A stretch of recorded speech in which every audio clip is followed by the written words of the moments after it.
Okay everyone, welcome back to the channel for another video on Gran Turismo 7. I'm back with another track guide. This time we're at Lago East driving in the Porsche. Not a car that I actually particularly liked until I decided to actually give it a proper go here. And yeah, this car really suits this track. With the lift off oversteer, you get a bit of lift off into the corner. You can rotate it through these corners really nicely.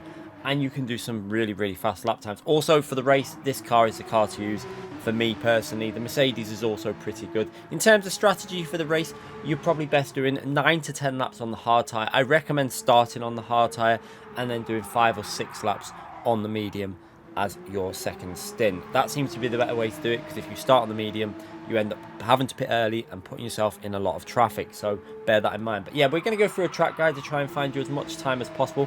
This track normally isn't a strong track for me, but for some reason this layout I actually really enjoy and seem to have found some pretty decent race pace and qualifying pace at this layout. So let's try and give you some tips, let's try and help you out, let's see if we can get you as fast as possible and see if we can get you as high up on that grid order as possible so that you can increase your DR at this location.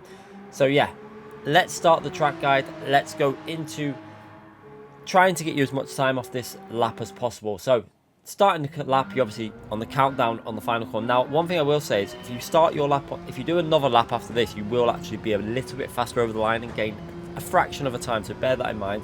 So going into turn 1, we're going to look for the black board above our head there. You can see it above our head. We're going to brake in between that one and the second one. Now you're going to brake a bit nearer to the first one, obviously, so you can see the braking inputs going in here now. Downshift to second gear. Now you're going to want to rotate this car into the apex and really get over that curb on the left hand side. You can see that curb.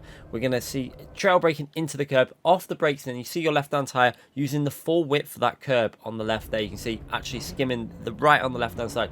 Then we're going to go back down to first gear, then back up to second gear, and then back on the brakes, you can see, before this corner, because we want to rotate the car, and then back to first gear, let the car rotate. Now, you're going to put a little bit of throttle input through this corner. You can see we're still on the brakes a little bit, rotating the car, and then we're going to start putting a little bit of throttle input while on the curb. You want to keep that right-hand tyre almost on the curb all the way through that corner, and then run to the exit, upshift to second gear. Now, use the full width again, getting your right-hand tyre over the white line, because you're going to rotate this car into the next left-hand corner. So you can see over the white line, and now you can see we're going to come off the throttle slightly. We're going to actually start lifting off the throttle. We're not going to brake at this point. We're just going to lift off the throttle, then back onto the throttle, and just start keeping the car as close to apex as possible, because we want to swing the car back over to the left-hand side and into the right-hand side for this right-hand corner. So braking just about the first board on that black board there. You can see before that, make sure you brake in early there, and then downshift to second gear. Let the car coast in and rotate with a bit of braking input, and you want to get your right hand tyres close to the sausage, but not on that sausage curb, just using the red curb on the right hand side,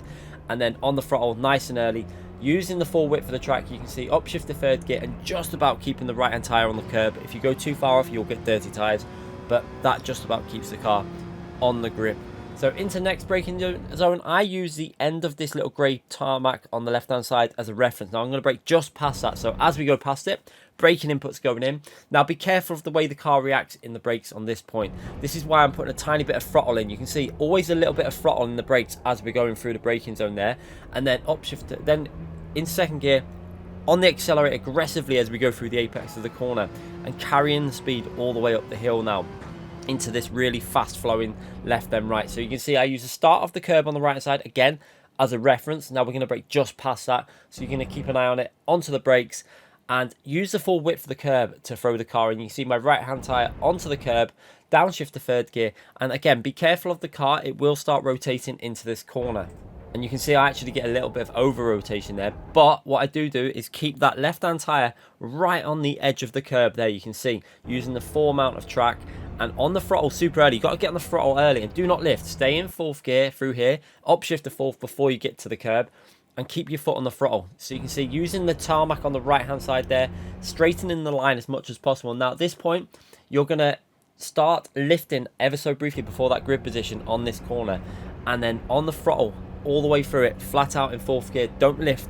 Once you're on that curb, Do not lift, keep it planted all the way through here. Now it's just about taking the shortest line possible through this section and into the next braking zone, which we're going to look for the 100 board above our head there, and you're going to brake just slightly past that 100 board when on the soft tire. When on the medium tire. When on the hard tire, you're going to brake a little bit closer to the 100. You can see the braking inputs going in here past the 100 board, and now brake in a straight line, then start turning the car in. We're in second gear, and we're going to start rotating that car into the apex. You can see letting the car rotate down to first gear, now letting the car just coast at this point almost, and then onto the throttle when you're coming out the exit, and just stay in first gear till you're close to the curb, up to second gear, and then powering your way to the finishing line. You can see we're actually on a pretty good lap here, and we go over on a 1 minute 16.4, which was in the top 10. I'm not too sure if it will be in the top 10 anymore, but it's probably outside the top 10 now, but it was in the top 10 stars when we did that lap. So let's watch this lap from the chase camera again, and you can see what I mean about, you know, that full track whip. So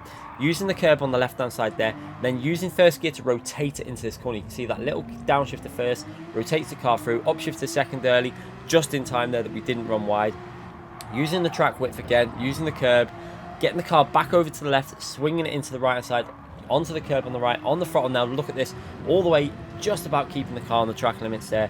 If you run too far wide, you can get dirty tyres there. Now again, you can see the car's behaviour into this corner, and this is why you're just going to put a bit of braking input while you're accelerating, tiny bit of accelerating input there, and then power your way through the exit and up into this corner. You're going to see that little bit of weight transfer at this point here now, where I did it a little bit too aggressive. You can see the rear kick out a little bit there, managed to hold it though, and took quite a bit of speed through the corner, and again, flat out through, once you're onto the curve, flat out there in fourth gear, and carry the speed all the way into the next and final braking zone, which again, we said before, using that 100 board. And you can see how we let the car coast once we're onto that 100 board here. So let the car coast a little bit at this point, and then onto the throttle once you're on that apex of the corner, and upshift a second before you get to the curb on the exit of that corner as well, and then just power your way to the finishing line. And I actually really enjoyed driving this Porsche around this track. It's quite fun. So hopefully that'll help you out. Hopefully it'll help you gain a little bit of time in time trial.